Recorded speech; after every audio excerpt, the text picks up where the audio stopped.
بسم اللہ الرحمن الرحیم۔ السلام علیکم ورحمۃ اللہ وبرکاتہ۔ وادی اوتاس کے پہاڑوں میں چھپے تیر انداز مجاہدین اسلام کے تازہ حملوں کی تاب نہ لا کر بھاگ کھڑے ہوئے۔ مشرک قبائل کی مشترکہ فوج کا سپہ سالار اعظم مالک بن عوف اپنے قریبی رفقا کے ساتھ میدان جنگ سے فرار ہو کر طائف میں قلعہ بند ہو چکا تھا، جبکہ وادی میں لگائے گئے مشرکین کے خیموں میں ان کی عورتیں، بچے اور مال مویشی موجود تھے۔ اللہ کے رسول صلی اللہ علیہ وآلہ وسلم کا حکم تھا کہ انہیں کوئی ذکر نہ پہنچائی جائے، بلکہ مالک بن عوف لڑائیوں کے دوران عورتوں اور بچوں کے ساتھ مسلمانوں کے حسن سلوک سے اچھی طرح واقف تھا۔ چنانچہ اس کی جنگی حکمت عملی یہ تھی کہ انہیں ڈھال بنا کر مکہ تک پہنچا جائے، لیکن اب وہ سب مسلمانوں کی قید میں تھیں۔ بنو حوازن اور بنو ثقیف کے قبائل کی ان قیدی عورتوں میں ایک بوڑھی خاتون بھی تھیں۔ مجاہدین کا ایک دستہ جب انہیں گرفتار کرنے پہنچا تو انہوں نے ایک ایسی بات کہی جسے سن کر وہ حیرت سے ایک دوسرے کا منہ تکنے لگے۔ بوڑھی خاتون نے مجاہدین کے تجسس بھرے چہروں پر نظر ڈالی اور پورے اعتماد کے ساتھ اپنی بات دہرائی، میں تمہارے سپہ سالار اور اللہ کے نبی صلی اللہ علیہ وآلہ وسلم کی بہن ہوں۔ مجاہدین کا یہ دستہ قریش کے 9 مسلم نوجوانوں اور مدینے کے انصار پر مشتمل تھا۔ سب نے غیر یقینی انداز میں ایک دوسرے کو دیکھا، پھر دستے کے کمانڈر نے بڑی بی کو آپ صلی اللہ علیہ وآلہ وسلم کی خدمت اقدس میں پیش کرنے کا فیصلہ کر لیا۔ اللہ کے رسول صلی اللہ علیہ وآلہ وسلم جنگ کے اگلے مرحلے یعنی طائف سے متعلق حکمت عملی کے بارے میں اپنے رفقا سے مصروف گفتگو تھے کہ ایک صحابی رضی اللہ تعالی عنہ خیمے میں داخل ہوئے اور عرض کیا، یا رسول اللہ صلی اللہ علیہ وآلہ وسلم، جنگی قیدیوں میں موجود ایک بوڑھی عورت آپ صلی اللہ علیہ وآلہ وسلم کی بہن ہونے کا دعویٰ کر رہی ہے۔ کیونکہ حضور اکرم صلی اللہ علیہ وآلہ وسلم کا کوئی بھائی تھا اور نہ ہی بہن، اس لیے سب حیران تھے کہ یہ کون عورت ہے جو کہ بہن ہونے کا دعویٰ کر رہی ہے۔ اللہ کے رسول صلی اللہ علیہ وآلہ وسلم نے فرمایا، اس خاتون کو اندر لایا جائے۔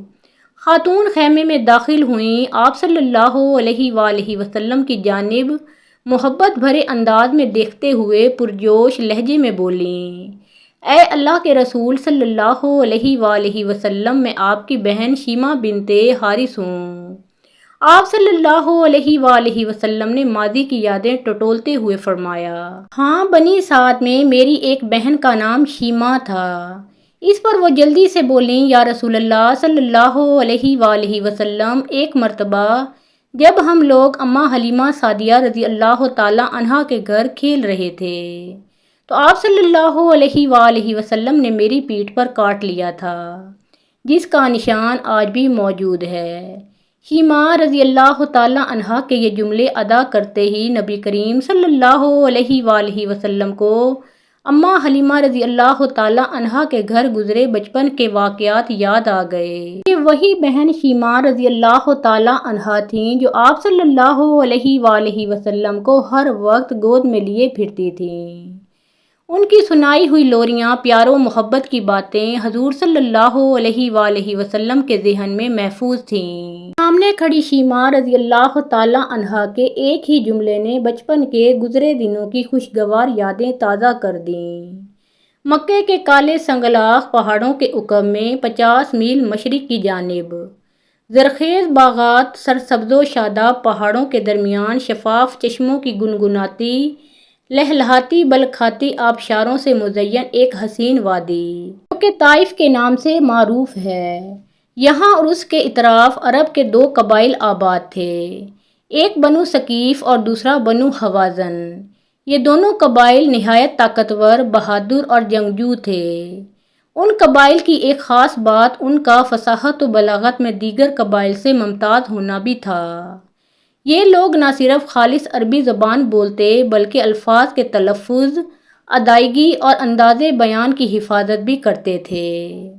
چنانچہ شہر کے رؤساء اور شرفاء اپنے نومولود بچوں کو ان قبائل کی عورتوں کے حوالے کر دیا کرتے تاکہ رضاعت کے دنوں میں بچے کھلی آب و ہوا اور خالص ماحول میں بہترین جسمانی تربیت کے ساتھ فصیح و بلیغ عربی زبان بھی سیکھ لیں، جیسا کہ خود آپ صلی اللہ علیہ وآلہ وسلم کا ارشاد مبارک ہے کہ میں تم سب سے فصیح تر ہوں، کیونکہ میں قریش کے خاندان سے ہوں اور میری زبان بنی سعد بن بکر کی زبان ہے، جو کہ عرب کے فصحاء مشہور تھے۔ بنی سعد قبیلہ ہوازن کی ایک شاخ ہے۔ آپ صلی اللہ علیہ وآلہ وسلم نے اپنی رضاعت کے 5 سال بنی سعد میں اماں حلیمہ سعدیہ رضی اللہ تعالی عنہا کے گھر گزارے، جہاں حضور اکرم صلی اللہ علیہ وآلہ وسلم کے 4 بہن بھائی موجود تھے، جن کے نام عبداللہ، انیا، حذیفہ اور حذافہ شیمہ تھے۔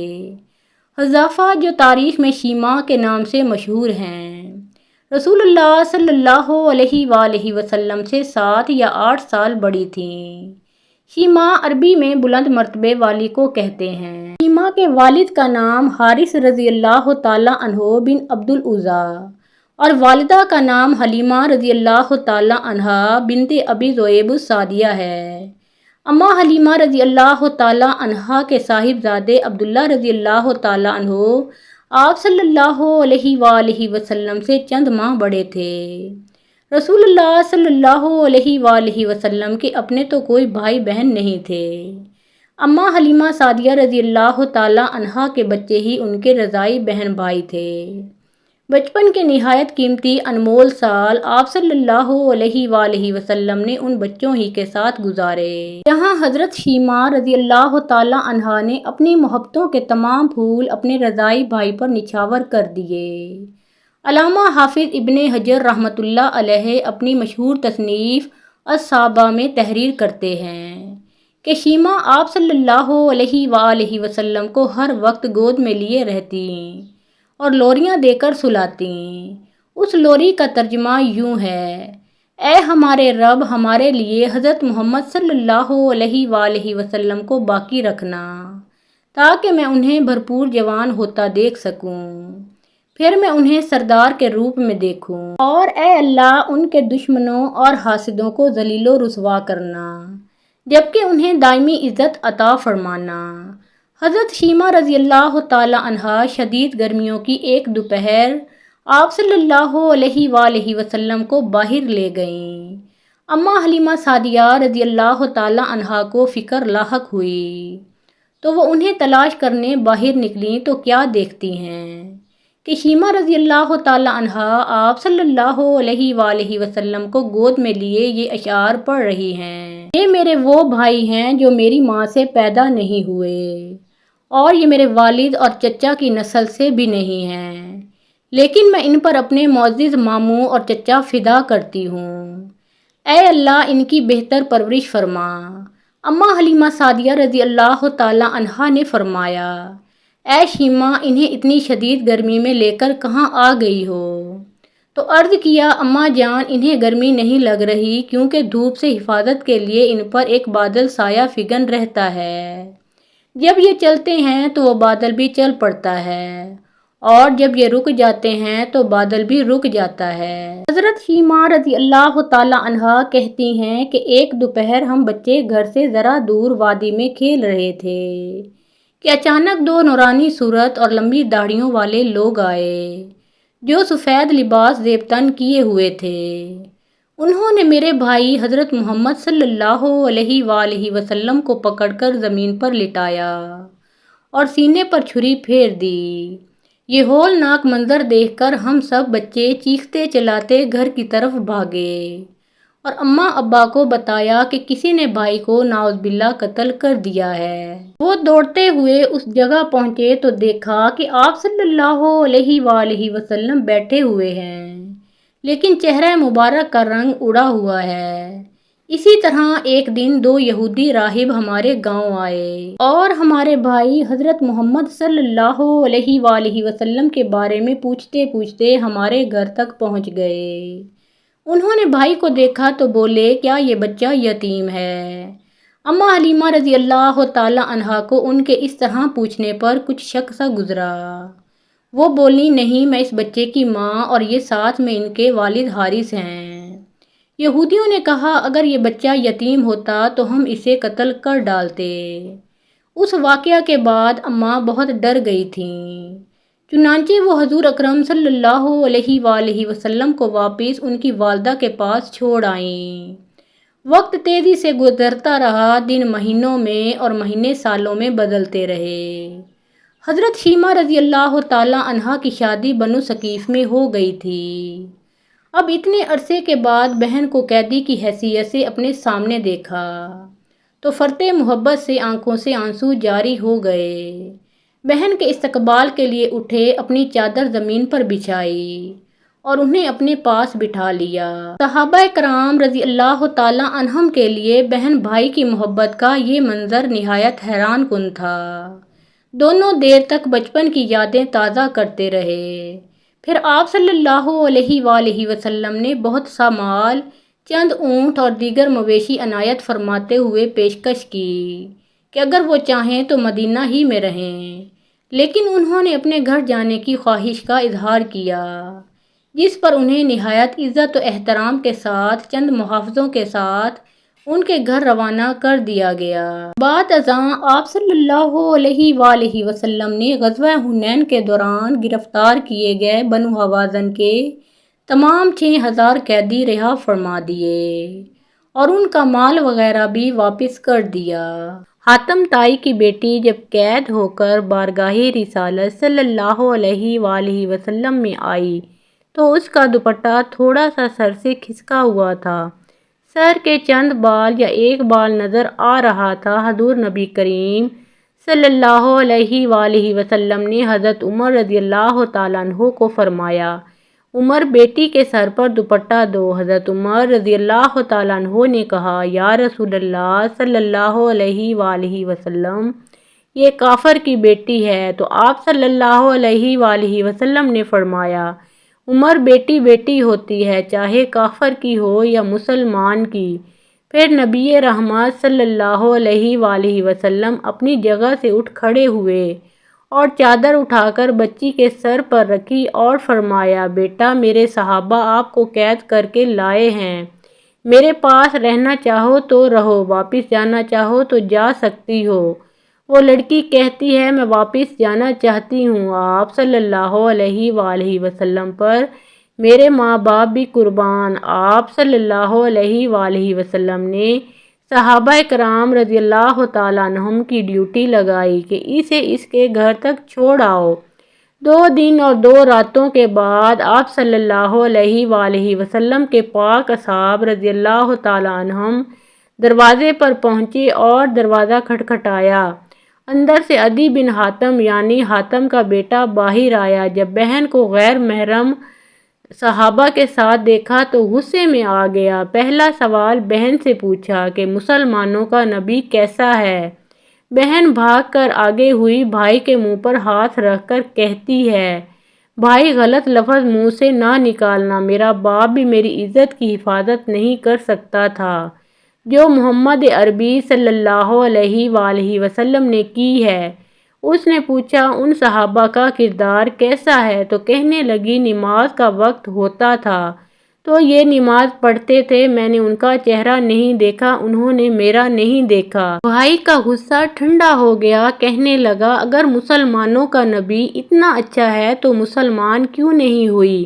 تو لڑکی کہنے لگی کہ دل چاہتا تھا کہ مسلمان ہو جاؤں، پھر سوچا کہیں بھائی جہنمی ہو کر نہ مر جائے، تمہیں لینے آئی ہوں، آؤ دونوں بہن بھائی نبی رحمت صلی اللہ علیہ وآلہ وسلم کے قدموں کو چوم کر جنت کی بہاریں کیوں نہ لوٹ لیں۔ حضرت ابوبکر صدیق رضی اللہ تعالیٰ عنہ پہلے شخص ہیں جنہوں نے نبی کریم صلی اللہ علیہ وآلہ وسلم سے آپ صلی اللہ علیہ وآلہ وسلم کی نبوت پر دلیل طلب کی، اور اس کی وجہ یہ ہے کہ حضرت ابوبکر صدیق رضی اللہ تعالیٰ عنہ تجارت کے سلسلہ میں یمن میں تھے اور آپ کی عدم موجودگی میں حضور نبی کریم صلی اللہ علیہ وآلہ وسلم کو نبی بنایا گیا، اور حضرت ابوبکر صدیق رضی اللہ تعالیٰ عنہ اپنے ساتھیوں کے ساتھ راستے میں ایک مقام پر ٹھہرے جہاں یمن کا ایک راہب تھا۔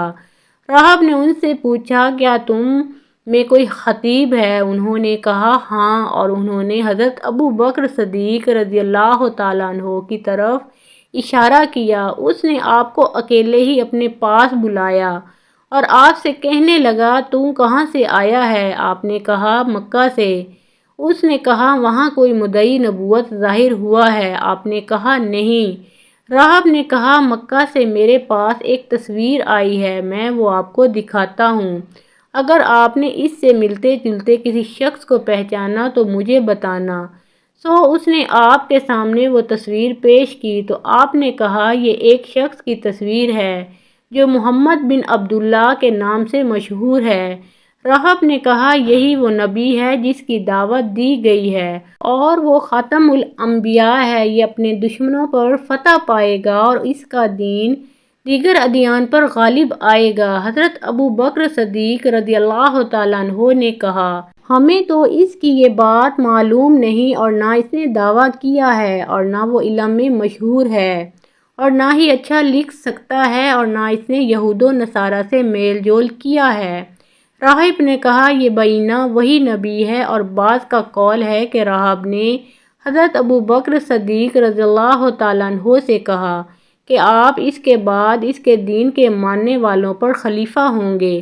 پس حضرت ابو بکر صدیق رضی اللہ تعالیٰ عنہ راہب کے ہاں سے واپس آ گئے، اور راہب نے جو کچھ آپ سے کہا آپ نے اپنے ساتھیوں میں سے کسی کو بھی نہ بتایا۔ اور جب آپ مکہ آئے تو آپ کی ماں سلمہ ام الخیر نے آپ سے کہا آپ کے دوست محمد صلی اللہ علیہ وآلہ وسلم نے جو کچھ کیا ہے آپ کو اس کی خبر ملی ہے، اس کا خیال ہے کہ وہ نبی ہے، اسے اللہ نے نبی بنایا ہے اور اسے اس کی قوم کی طرف اور سب مخلوق کی طرف بھیجا ہے۔ آپ نے اپنی ماں سے کہا وہ اس وقت کہاں ہے؟ اس نے کہا وہ کوہ ابو قبیس کی طرف تشریف لے گئے ہیں۔ تو حضرت ابو بکر صدیق رضی اللہ تعالیٰ عنہ جلدی سے پہاڑی کی طرف گئے اور آپ نے حضور صلی اللہ علیہ وآلہ وسلم کو ایک غار میں دیکھا اور سلام کیا اور کہنے لگے مجھے خبر ملی ہے کہ آپ صلی اللہ علیہ وآلہ وسلم نے نبوت و رسالت کا دعویٰ کیا ہے۔ آپ صلی اللہ علیہ وآلہ وسلم نے حضرت ابو بکر صدیق رضی اللہ تعالیٰ عنہ سے کہا میں مدعی نہیں بلکہ اللہ تعالیٰ نے مجھے نبی بنایا ہے۔ حضرت ابو بکر صدیق رضی اللہ تعالیٰ عنہ نے آپ صلی اللہ علیہ وآلہ وسلم سے پوچھا کہ آپ کے صدق ہونے کی دلیل کیا ہے؟ آپ صلی اللہ علیہ وآلہ وسلم نے پوچھا کیا تو نے میرا کوئی جھوٹ دیکھا ہے؟ تو آپ نے کہا قسم بخدا نہیں، مگر یہ بات دلیل کے بغیر قبول نہیں کی جائے گی۔ نبی کریم صلی اللہ علیہ وآلہ وسلم نے فرمایا اس کی دلیل وہ بات ہے جو راہب نے آپ سے کہی ہے۔ حضرت ابو بکر صدیق رضی اللہ تعالیٰ عنہ نے کہا میں گواہی دیتا ہوں کہ اللہ کے سوا کوئی معبود نہیں، اور آپ صلی اللہ علیہ وآلہ وسلم اللہ کے رسول ہیں، اور میں اس بات میں آپ کا پہلا پیروکار ہوں۔